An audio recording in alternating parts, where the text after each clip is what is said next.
your children, your grandchildren, and even your great-grandchildren will be paying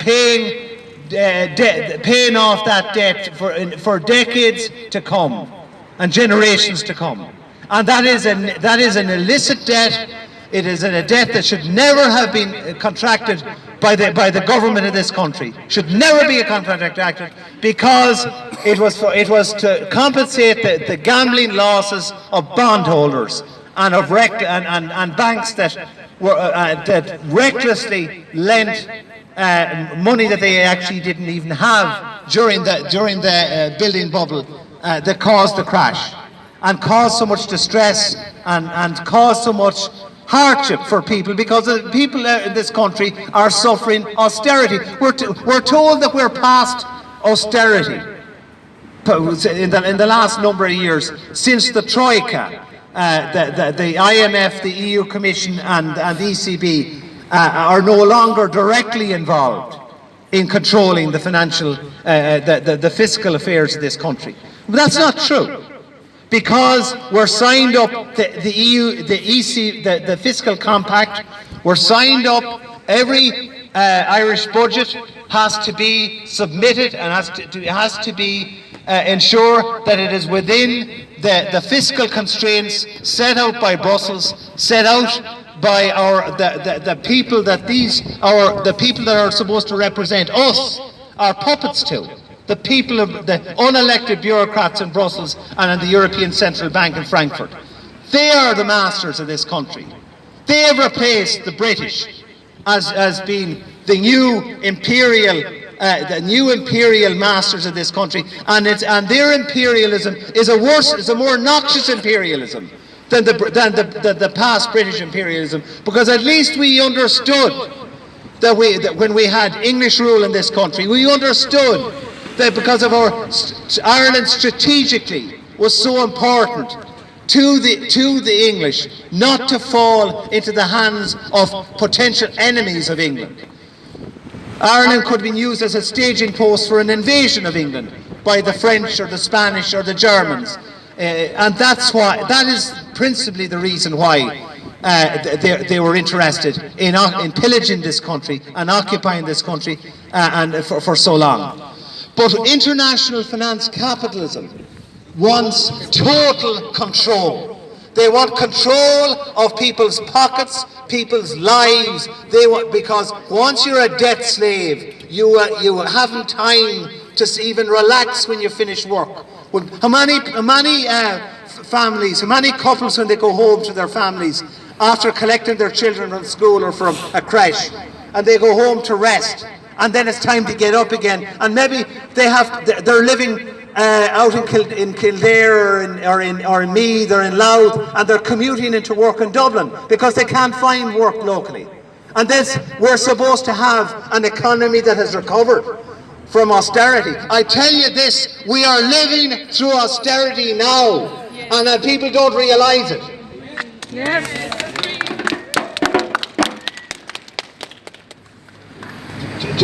Gemma earlier was referring to the plans of our puppet government to enact what they term hate speech legislation. And I heard the interview with Mary Wilson on RTE.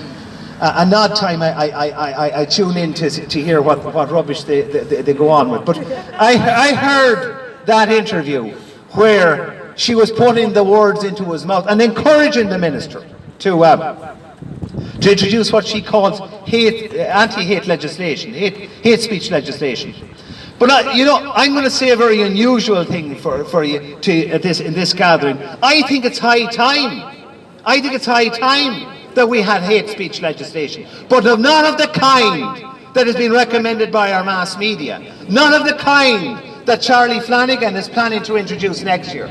The hate speech legislation I'm talking about is to deal with the real haters out there, people, and I will name them, people like Leah Doherty, people who have not only through their vile language on social media attacked people like Gemma, attacked my party leader Justin Barrett, attacked myself,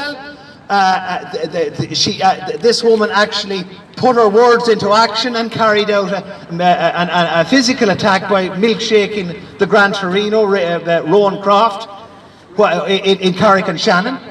And this woman was videoed and took great pride in committing an offence against the Persons Act.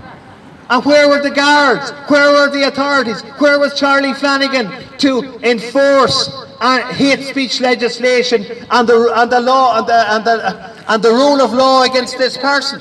On their side. Can I just tell you, on the issue of Leah Doherty, Leah Doherty was able to actually meet Minister Flanagan when he was in Carrick-on-Shannon and hand him a letter in which she claims where she called for the introduction of censorship on people like Gemma and the National Party and other patriots who are standing up for their country. And this man took her letter and shook hands with her, and that's on the record. That's photographed.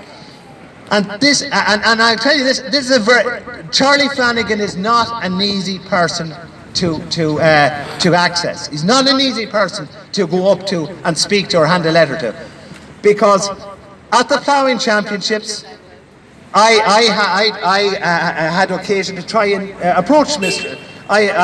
We carried out the National Party, like Gemma, carried out a campaign at the ploughing championships, and yes, a campaign highlighting corruption in this country and highlighting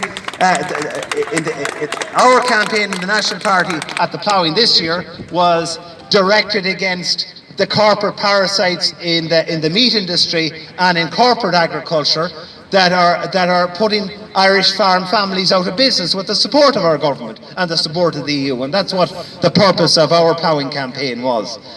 And I took the opportunity to try and approach Minister Flanagan, as did another member of our party, Cathy Hunt-Tyrrell, did the same thing, and he refused point blank to speak to anybody. I didn't even get close to him because he had his security men around him to protect the ministry.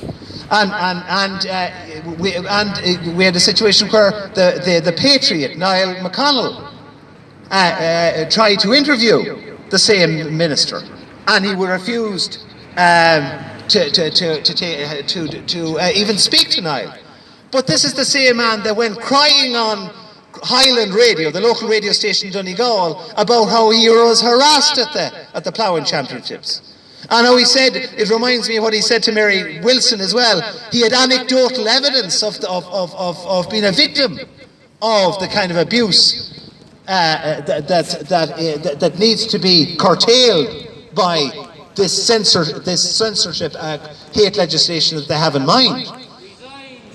But Charlie, so that's why I go back to the point about Leah Doherty. Leah Doherty, who's openly threatening patriots in this country. Leah Doherty, who physically attacked the Gran Torino and Carrick-on-Shannon. Leah Doherty, who was, as I said, she encouraged, and our party, the party leader of my party, the National Party, Justin Barrett, was milkshaked in Galway. And that was encouraged and that was celebrated by the same person that has an open door to the Minister for Justice. She'll be jailed. And she has doxed members of our party as well.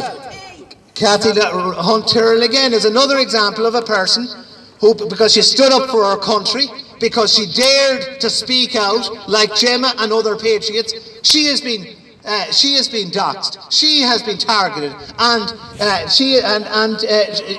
the same woman who's supposed to be, I'm talking about Leah Doherty, who's supposed to be a champion of women's rights, is encouraging physical assaults on women who happen to be patriots. So her support for women's rights is very selective, I'd put it to you. But also in relation to the same Leah Doherty, this woman, as I said, has an open door to the Minister for Justice.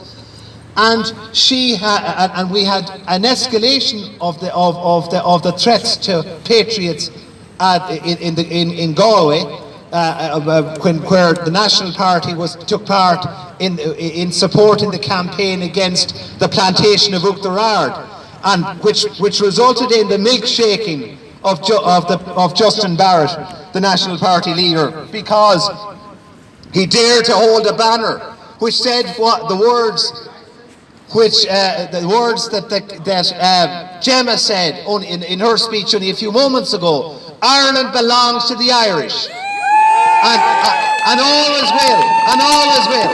And for daring to say that patriot, Justin Barrett, was milkshake. And further to that, a member of our party, John O'Halloran is his name, was actually physically attacked with a broken glass, and had sustained physical injuries, and had to go to University College Hospital in Galway as a result.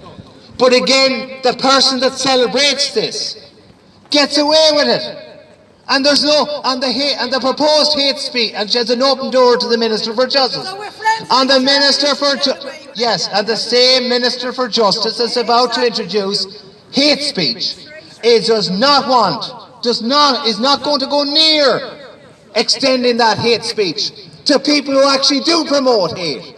Because the hatred that Leah Doherty and her cohort of traitors have for patriots and for good people and for people who love their country is frightening, and it's criminal, and it should be stamped out, and there should be some law in this country to deal with people like that.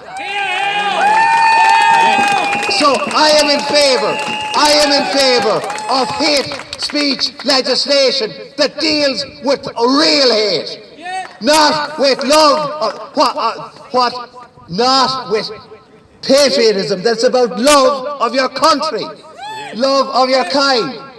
Is it gone to the stage now? And I'm sure, and I believe that Minister Flanagan, when he's drafting this legislation, I'm basing it on my anecdotal evidence of the man running away from interviews where he's been asked about the very uncomfortable subject for him of uncontrolled mass immigration into this country. Not fit for office. And in relation to Minister Flanagan and his support for mass immigration, I expect that he plans to outlaw and to censor any attempt by any patriotically minded person in this country to even question the policy of mass immigration and population replacement. That is the duty of every Irish patriot to do so. And how the hell could that constitute hate to anybody? It's not. We have a situation, and I know I'm going over old ground and repeating what Gemma has already said. We have a situation where it's a kind of a rolling barrage of the rolling out of direct provision centres around the country, where they attempted to plant Ruski. That didn't work. The people of Ruski stood up against that. But they've succeeded in doing it in Ballahadreen, or Alhadreen as it is now called. They succeeded in doing it there. They attempted to do it in Uachtarard, they attempted to do it in Borrisacane, and now they're attempting to do it in Achill Island, the picturesque island off the Mayo coast of Achill. They want to put 70 foreigners in there at the taxpayers' expense, and also to the benefit of those of the hotel owners that are actually have contracted this deal with the department. This deal with the Department of Justice, which is a secret deal, and these deals are done in secrecy because they know that the Irish people are awake, that they know that the people of rural Ireland in particular can't take any more. Rural Ireland is crying out for jobs. for investment. And certainly our farming sector are crying out to be allowed to produce the best quality food on this planet at a profit without having to be subsidised to work for a loss. But yet the government policy and the EU policy is to destroy indigenous agriculture, to destroy indigenous communities, to drive out rural dwellers. And that's the reason why Eamon Ryan proposed, and he let the cat out of the bag, as Gemma said. He admitted that was their preferred policy, that there would be pooled there would be people would have to carpool in local towns and villages around the country, that they would have to get a permit to drive a car. That's the whole purpose of that. I put it to you, it's in sync with the government policy of shutting down rural Ireland and of driving out the indigenous population and replacing that indigenous population with an alien population, with a foreign population. And that has been done, as Gemma referred to, my county town of Longford, which is unrecognisable from the town that I grew up near. Unrecognisable, because half the population there are non-national. And it's worse in a town I live closer to, in Edgeworthstown and in Ballymahon. But this policy of population replacement is being rolled out all nationwide. And now, just at a point when we have a patriotic opposition in this country to that sinister Cromwellian type policy, now the government want to introduce, as Gemma said, Leninist type censorship legislation to shut down the debate and try to criminalise you and everyone here who dares to speak out for their country and dares to speak out against this tyranny. This tyranny has to be opposed. And I hope that enough people have sense to use the opportunity of the forthcoming by-election in Dublin Fingal to register their support for a patriot, namely Gemma, who is standing in that election, to send out a powerful signal that we're not going to take any more of this. And we can't take any more of this. And we have to, and they have to know, and Minister Flanagan and his government have to know and have to realise that they will have to pay a very, very heavy price for enacting this sort of Marxist type policy on this country. That, the irony of all this is the party that he represents. Of course, it's like the Sinn Féin party. Those who hold the noble name of Sinn Féin. Sinn Féin was a party of patriots. Sinn Féin was a nationalist party who fought for and